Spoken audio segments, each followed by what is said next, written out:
So we're going to finish up on substitution reactions today.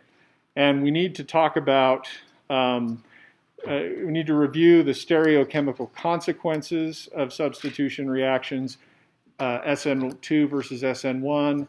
And then we also want to talk about what conditions favor SN2 versus SN1. We've sort of done this already, but we need to put it together again. So stereochemical consequences, we've said SN2 proceeds via backside attack, and the result of that is that the configuration of the stereocenter is switched. So supposing our nucleophile, sorry, I don't know what nucleophile we want to use. I'm just making things up. Suppose it's the azide nucleophile. We would draw the mechanism for an SN2 reaction this way. The product we would draw with the incoming nucleophile down instead of up. Folks at home are wondering, is this lecture going to be on the exam? Well, everything I say anytime could be on the exam because everything I say at any time is important. But yes, today's lecture will be useful to you on the exam. So yeah, you should just sort of follow me around randomly when I'm at home to see whether I spout wisdom in unexpected times and places. All right, so and the key point here is that it's not that you're switching from R to S. Sometimes that happens, but whether or not that happens will depend on the identity and priority of that incoming nucleophile relative to what was there in the beginning. It so happens that in this case, you start with an R stereocenter, and it does become an S stereocenter. But the point is inversion. We switch from up to below, and we talked about the reason for that last time. Because of backside attack, as the incoming nucleophile makes a new bond and the leaving group begins to leave, the other three groups on that carbon are pushed away from the incoming nucleophile. Any questions you want to ask about that? That's like key and very fundamental. Go ahead. Is that like the primary reason why it's usually primary carbons and not tertiary carbons? So is backside attack, is that the question? Is backside attack the reason that SN2 is faster for primary versus secondary carbons? Yes, because for primary carbons, all you have on the backside is 2 of 3 substituents are hydrogen. For secondary carbons, 1 of 3 is hydrogen. For tertiary carbons, none are hydrogen. It gets increasingly more sterically crowded as you add more groups to that carbon. Yeah? So you created enantiomers here. If the original molecule had 2 stereocenters, would you be creating 9 stereocenters? Right. So the question is, I've created a chiral compound. Now remember, the word enantiomer we're using as a relationship between 2 compounds. Is this molecule an enantiomer? Well, of what? Right? Are these 2 enantiomers? No, they're actually different molecules. But does the molecule have an enantiomer? Yes, we get the single enantiomer and not the other one here. And this is another feature of SN2 reactions. You get inversion of configuration, but you don't form any of the other enantiomer. So the question here in class was, if we decided to make this molecule chiral, then would the products be enantiomers or diastereomers? So let's suppose this is a nucleophile as above. We're going to do an SN2 reaction. By the end of the lecture, you'll be able to look at these starting materials and say, okay, I know that that's going to be an SN2 reaction. We're still going to get inversion of configuration. But now the other option that we don't see would be its diastereomer, because this stereocenter doesn't change. So we get this not, I'm hesitant to even draw it because this is not a product of the reaction. But if you compared these two, yeah, those are diastereomers. Characteristics of a good nucleophile, again, we should remind ourselves, and we'll come back to this. Good nucleophiles have conjugate acids with pKa's greater than 0. Generally, these are molecules with negative charges on heteroatoms. Non-bonding lone pair electrons are the HOMO in general. Nitrogen nucleophiles can be good even when neutral. Oxygen ones are generally negatively charged. A good question is, what is not a good nucleophile? And this includes things like water or methanol or ethanol or other simple alcohols, because their conjugate acids are positively charged oxonium ions that have pKa's of around -2. So they're not reactive as nucleophiles. All right.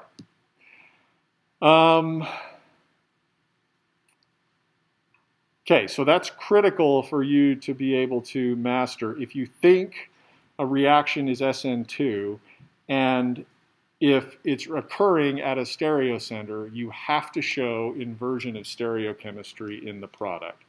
Otherwise, you communicate that you don't really know how an SN2 reaction happens. All right. The SN1 reaction, as we've said, goes through a planar carbocationic intermediate. And we saw before with a simple planar carbocationic intermediate like this tertiary carbocation that you've got the p orbital on either side. The LUMO is equally distributed on either side. And in this planar intermediate, we've said that a nucleophile can attack from above or below. Of course, you can't tell whether it attacked from above or below, because either way, attack from above or below gives you the exact same thing here, right? Those two are not enantiomers. They are the same not chiral molecule. You didn't make a stereocenter. Well, fine. Let's use a starting material that is not chiral. I'm sorry, let's use a starting material that is chiral. This is a secondary alkyl halide. For secondary alkyl halides, both SN2 and SN1 are possible. Whether one happens or the other will then depend on the identity of our nucleophile. Let's use ethanol, which is a poor nucleophile. So ethanol will sit around and wait for the leaving group to leave. When it does so, we take a chiral starting material and we convert it into a carbocationic intermediate. Now here's a question that could be on the exam, although it won't because it's easy. Is that chiral or not? Not chiral. You can tell how. Fundamental reason is because it's the same as its mirror image, but it also doesn't have any stereocenters, so that's a good way to tell as well. If the molecule is not chiral, we'll erase this, and we'll just put not chiral. Molecules that are not chiral, the top face of the carbocation is going to be identical to the bottom face of the carbocation. That is, approach from above versus below has to occur in the same way, because imagine yourself zooming down from above on that carbocation, and what you would see, the view from above is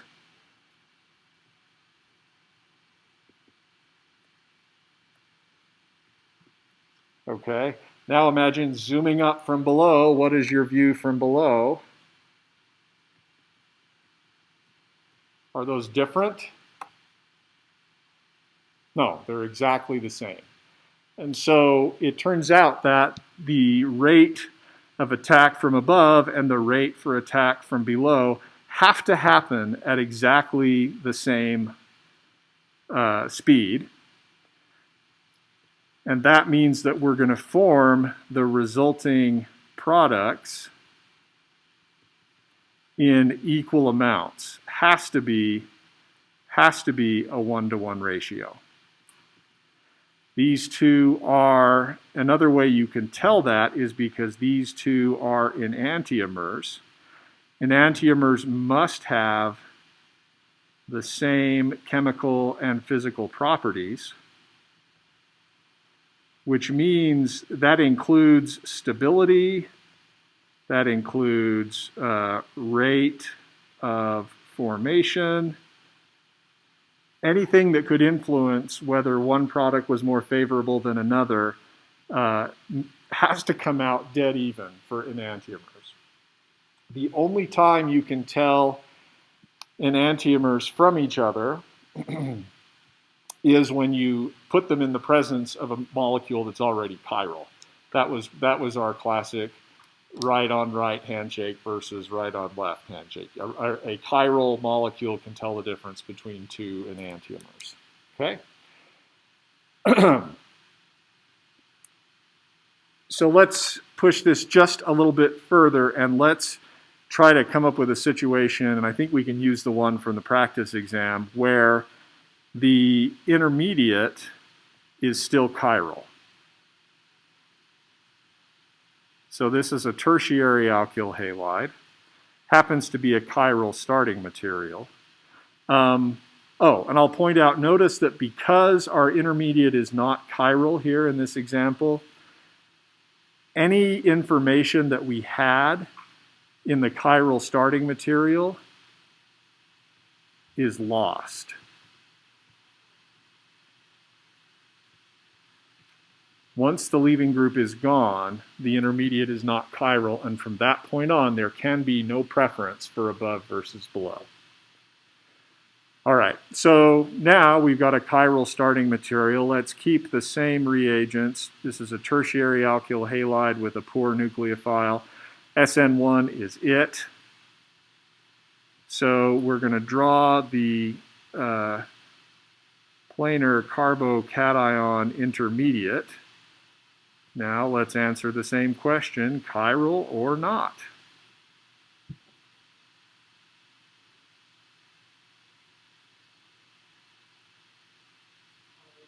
Voting chiral, right?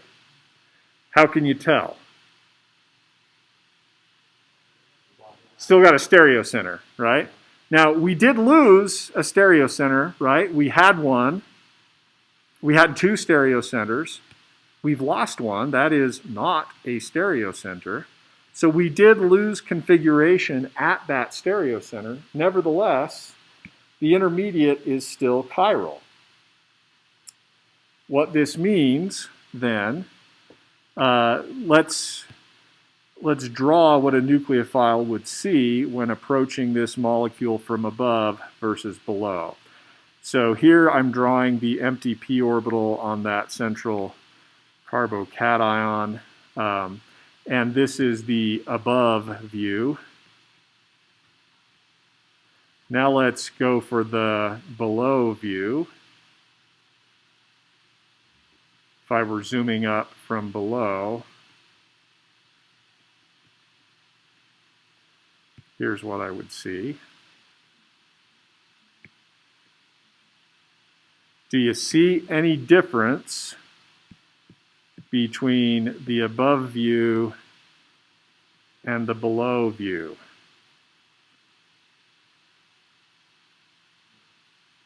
What's the difference? What's that? Polarity? Okay, tell me what you mean by that.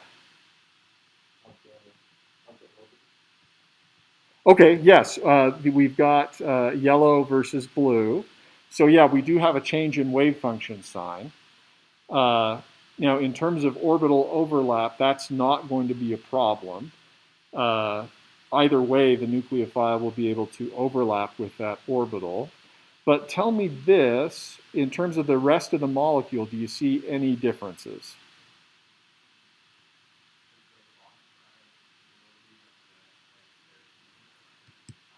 Less steric hindrance. The bottom view you're saying has less steric hindrance.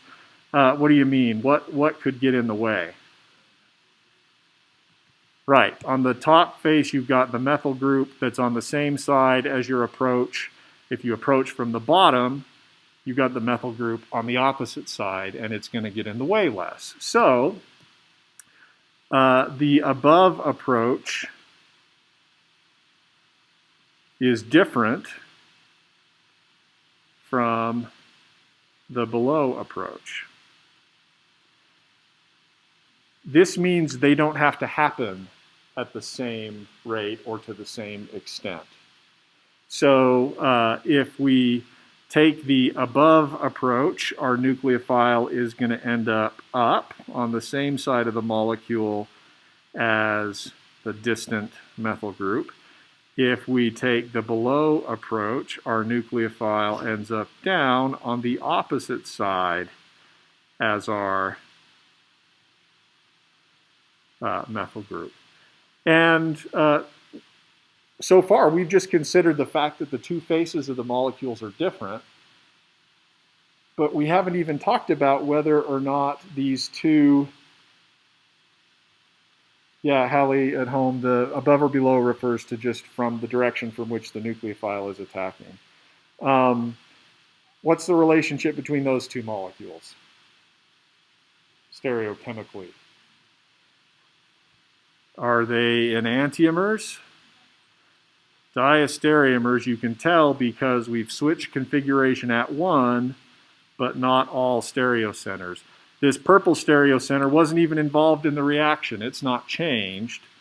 So though we do get both configurations at the other stereocenter, the two products we form are diastereomers.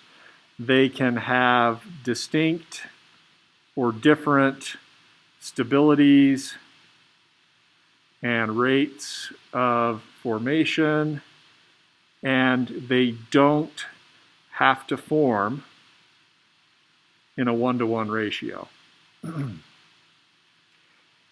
Now, I would not ask you really to predict, in this case, which was the major diastereomer that formed. That could depend on a lot of things. It could depend not only on the rate of the reaction, but whether the reaction's reversible and whether the stability of the product matters. And we're not considering that here. But we would know that they don't have to form in a 1-to-1 ratio. So on an exam, for example, as I did on the practice exam, I could give you starting materials and reagents and say, you predict the products. I could give you starting materials, reagents, and products and say, hey, you draw the mechanism. And I could also give you these two products and say, what's the relationship with them? Are they enantiomers or diastereomers? I suppose I could ask if they have to form in a 1-to-1 ratio or not. Okay? Being able to do all of that demonstrates mastery of the SN2 and the SN1 reactions. Okay, yes?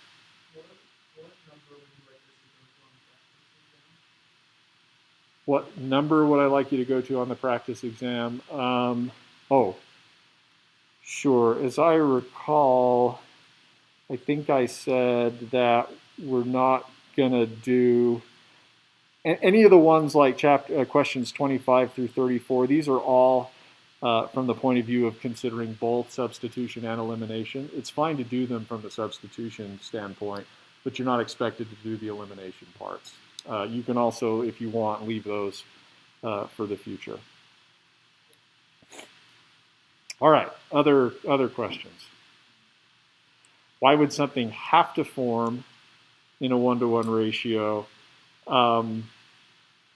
Because if your intermediate is not chiral, then a nucleophile sees the same thing on one side versus the other.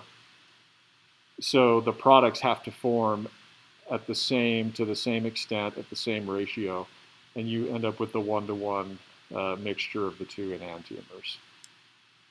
All right. Yes?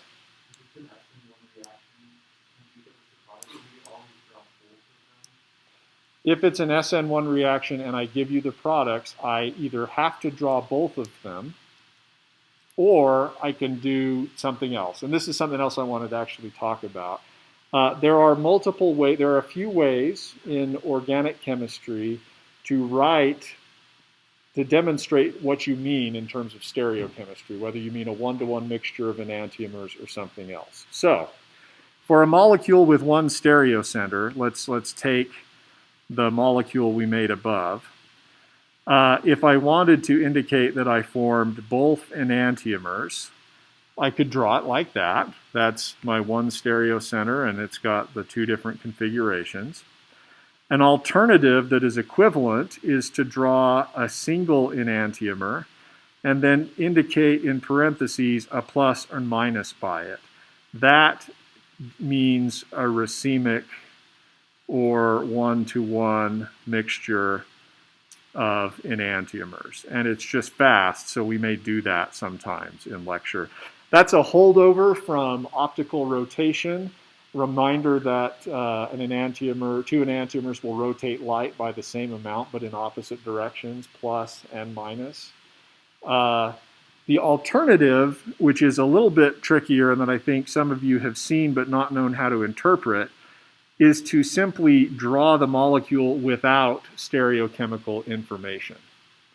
So if you see a molecule like this, and if this carbon is a stereocenter, and if they give you no stereochemical information, by that I mean no dashes or wedges, you must assume that the drawer, I'm not sure how we say that, the artist, the chemist, means to communicate that you have both configurations at that stereocenter, which in this case means you have both enantiomers. Okay? It gets a little more complicated if you mean if you draw this.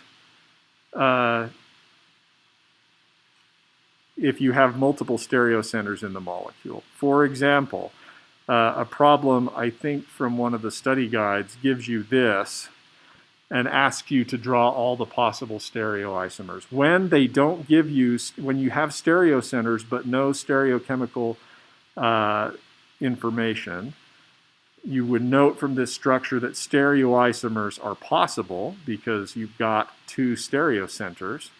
However, you would note that there is no information given. That means both configurations possible at both stereocenters. And when I'm talking about information that's given, we could be talking about relative stereochemistry. That is, are the methyl groups cis or trans? Are they on the same side as each other or opposite? We could also be talking about absolute stereochemistry, meaning is it R or S? We get none of that. And therefore, we have to assume that the person that drew this meant that you have all possible stereoisomers relating to those two stereocenters, which in this case would just be these three because the third one is actually a meso compound and it's the same as its mirror image where those methyl groups would both be down. Okay? So if there's one stereocenter and you don't use dashes or wedges, you mean you're communicating, independent of what you mean, both enantiomers present in a one-to-one ratio. If there's multiple stereocenters and you don't use dashes or wedges, then you mean all stereoisomers related to those two stereocenters. So what if I meant only this? What if I meant you have both of the two enantiomers, but not the mesodiastereomer? The only way I could draw that is either to draw both of them or to draw one of them and then use plus or minus. I could not use that dashless, wedgeless one because that includes the mesodiastereomer. Yeah? So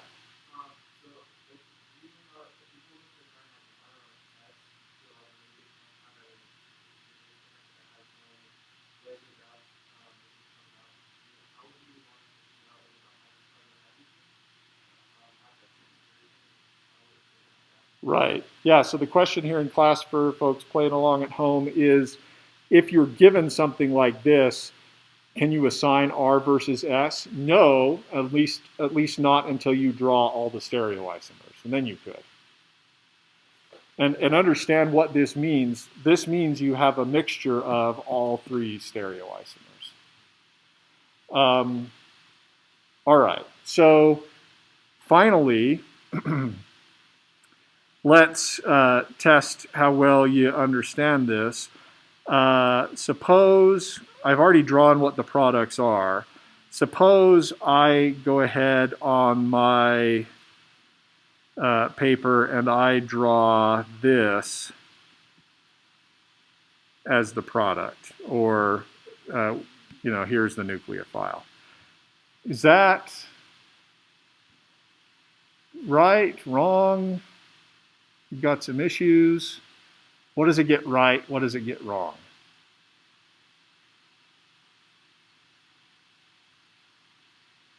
Go ahead.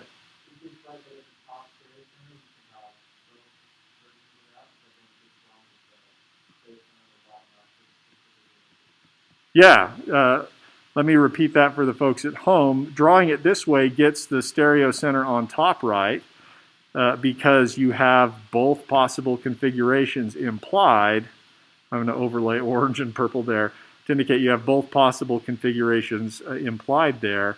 It's not okay here because this stereo center doesn't change, and all we have is the up configuration there.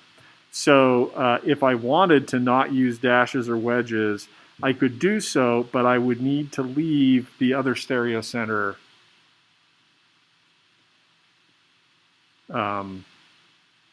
unchanged. All right? Okay, any questions about that?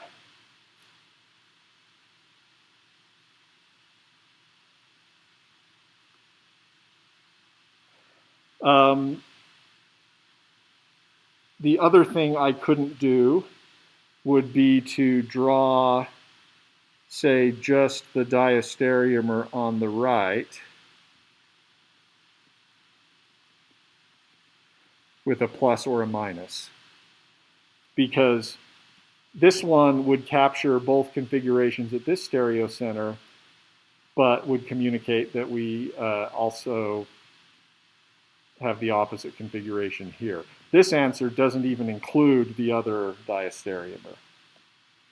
All right, so that's all the complexities, stereochemical issues with SN1 versus SN2. And you should be aware of that, and if you can go through that and get it right every time, I think you should be in pretty good shape. All right, so I want to put it all together now. And with some various examples, we're going to consider just the substitution products and just whether we're going to observe SN1 versus SN2 products. So I'm going to make some stuff up. Maybe. Anything good in here? These are my notes from last time. Or no, from a year ago. I don't know if there's anything good in here.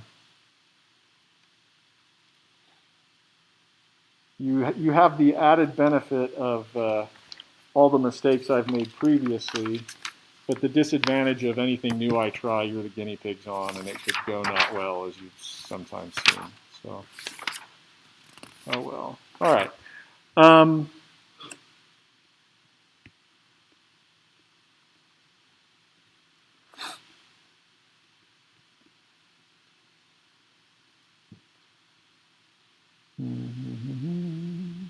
what are we going to do here? Let's go ahead and do, no, I don't really like that. I want to do Cn minus. Let's predict what's going to happen. And I always start by considering the alkyl halide and what the substitution pattern is. It's going to be useful for us eventually to talk about carbons. I've noticed that in lecture I've been saying a lot, the carbon that has the leaving group, and that's a lot of words. So we're going to call the carbon that has the leaving group the alpha carbon. Just, we're going to define that here, equals the carbon that has the leaving group.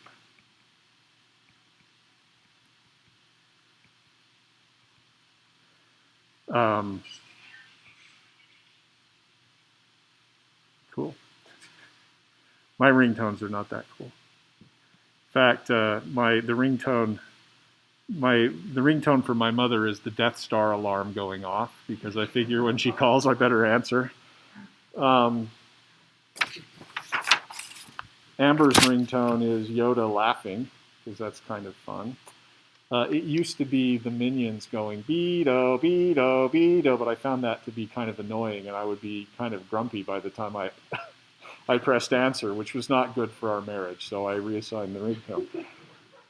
Okay, so this is a secondary alkyl halide. The substitution of the alpha carbon is secondary.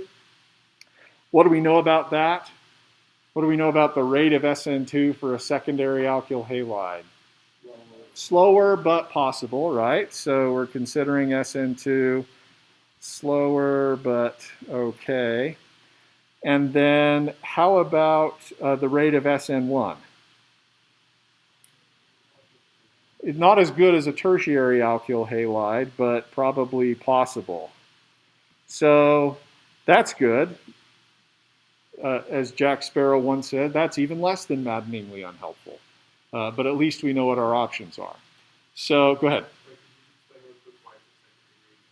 Secondary alkyl halide, because if you look at the three other things besides the leaving group that are attached to the alpha carbon, two are other carbons and the other is a hydrogen. Yep. For primary, it would just be one non-hydrogen thing, tertiary, all three. Yeah.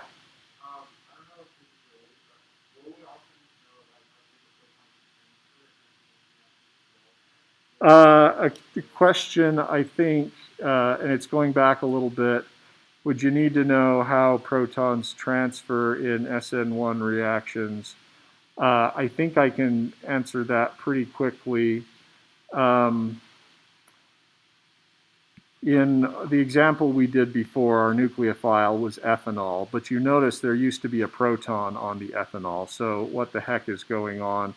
The practice exam shows you an intermediate that looks like this. You've just formed a new carbon-oxygen bond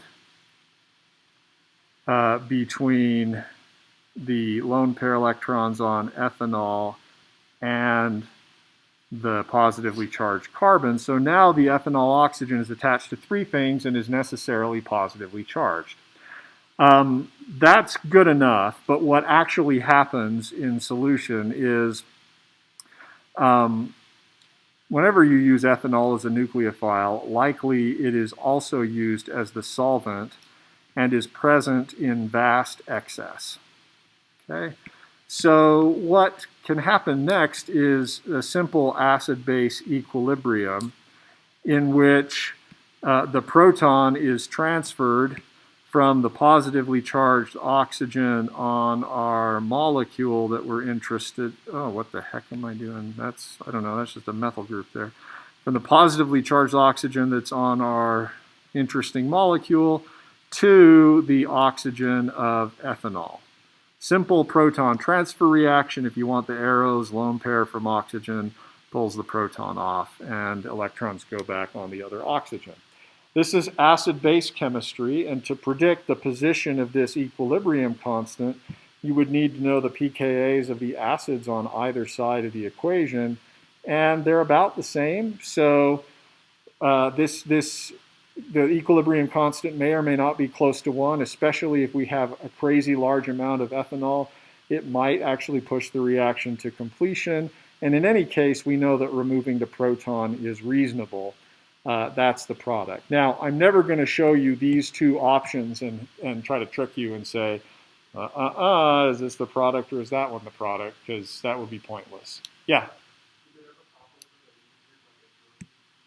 Yeah, so this is a good question too. Your text sometimes, or actually all the time, shows the leaving group, whatever it was, I forget, coming in and removing the proton. If you did that, the acid on the other side of the equation would be HBr with a pKa of -9, so that looks a little bit less likely to me. It's not technically wrong because your book shows it and therefore it must be right, but a more reasonable thing is probably what I've shown you. I won't give you both options in a mechanism question and try to trip you up, unless the question is about pKa, in which case you should be able to work your way through that. All right. Yes, so secondary alkyl halide, we've got nothing so far as to whether SN1 versus SN2 should dominate, so we have to look to the nucleophile. So Cn- would be on our list of good nucleophiles. Its conjugate acid is HCN, and if you look it up, that has a pKa of around 9, so that's pretty respectable. And therefore, in terms of substitution reactions, good nucleophiles don't wait for SN1. Okay?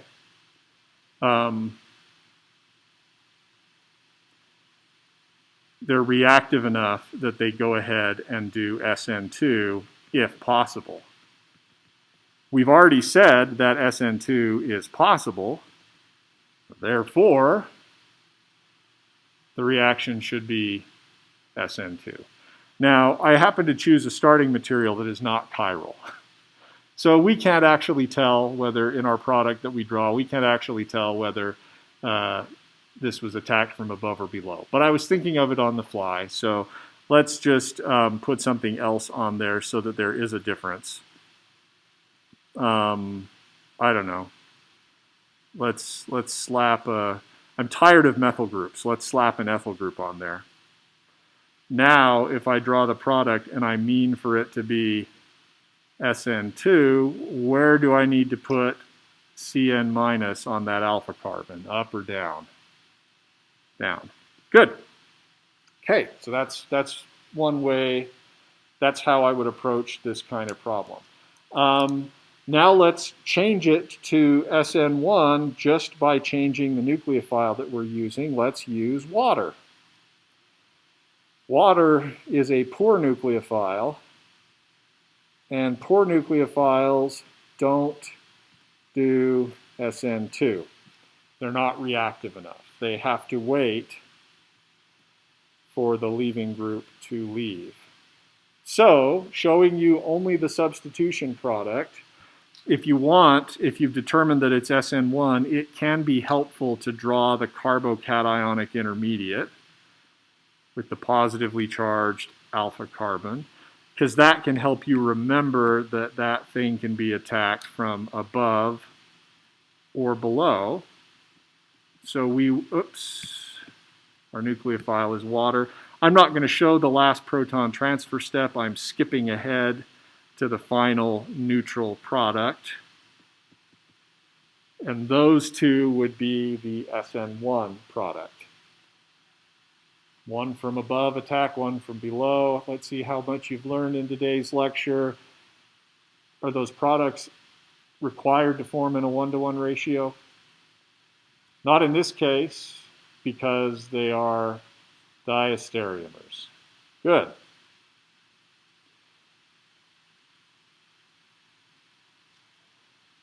Somebody's suggesting, let's say our conjugate acid had a pKa of 2. Would SN2 still be favorable? Is any pKa above 0 considered a good nucleophile? I can't think of anything off the top of my head that has a pKa of 2 other than an amino acid. So let's go there. An amino acid is a carboxylic acid.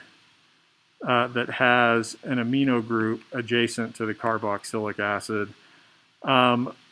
The problem with doing what we want to do here is that the nitrogen is also nucleophilic. This is a molecule with two nucleophilic groups. I said nucleophilic. I did not say nucleophilic. You will never hear me say nucleophilic, even though nuclear is an accepted pronunciation of the word nuclear now.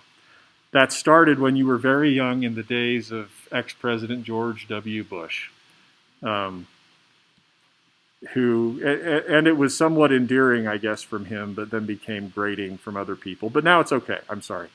In any case, we would never do an SN2 reaction on this molecule alone because we'd have to worry about whether you react with that oxygen or that one. I'm going to tell you something that you don't need to worry about. One thing we do with this nitrogen is we attach a group to it that prevents it from being a good nucleophile, but can later be removed. And that group looks something like this. It's called a protecting group. You don't need to worry about it. I'm basically talking to myself and convincing myself it's okay to give you this example. That protecting group has a nickname. It's called Bach. And so most people will write the structure of the amino acid like this. Don't worry about it. If we wanted to do an SN2 reaction on this, the pKa of the conjugate acid of an amino acid, let me just draw that structure, would be around 2. It's lower than the pKa of a normal carboxylic acid because of the electron withdrawing effect of the nitrogen, the inductive withdrawal of electron density. In any case, yes, you could use an alkyl halide and do an SN2 reaction. This is a good nucleophile, and this electrophile is a methyl halide, which, you know, SN2 is great, SN1 is a no-no, and therefore the product would be the corresponding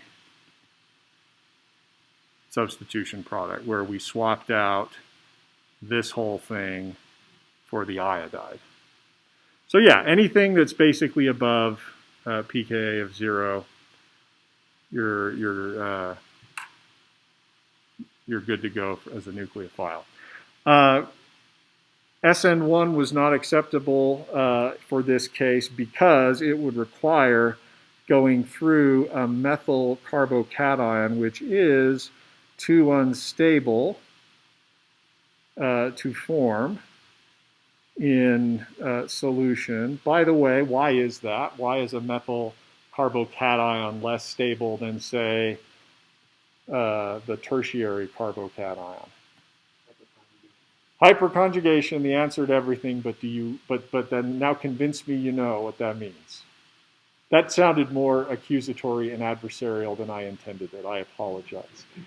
Would you please expand on that? The spreading out of electrons via empty orbit. Right? You've got, again, let's call the carbon in the middle with the positive charge the alpha carbon. The key is, do you have any carbon-hydrogen bonds on the beta carbon?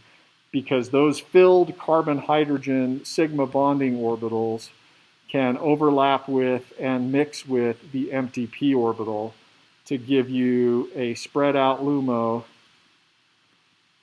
And then this is the thing that's favorable, spread out lower energy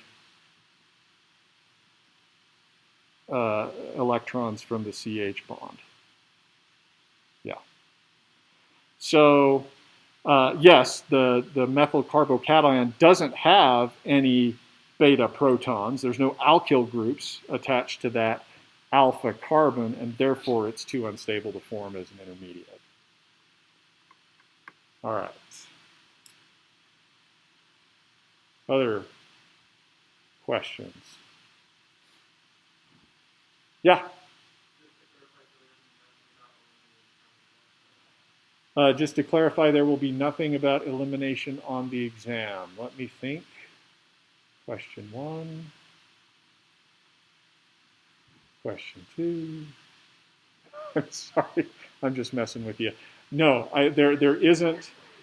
knowing about elimination reactions shouldn't need you shouldn't need to know that for anything on the exam. And if it does show up, I will fix it. I don't think I've done anything on purpose. There's always a chance that I did something intermittently, but I can change it if I did.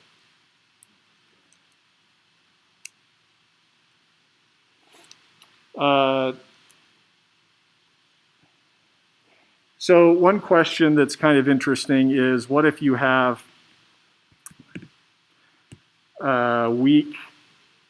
what if you have like a methyl or a primary alkyl halide and a weak nucleophile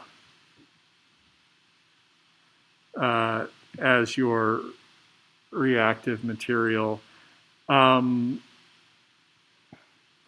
For our purposes, we're going to pretend like no reaction happens. In reality, that will depend on really how reactive the alkyl halide starting material is. So it turns out that for reasons you should understand, iodide is a better leaving group than bromide, which is a better leaving group than chloride. So CH3Cl probably doesn't react at all with water. The methyl iodide, it turns out, is probably water sensitive. It is reactive enough that it can do SN2. But for our purposes, if you have a combination between a weak nucleophile and a methyl or primary alkyl halide, we'll say nothing happens. So in previous semesters, students have found it may be useful to map things out in a table. This was back when they were taking exams in the testing center and felt they had to memorize things. That's a little bit less applicable to you.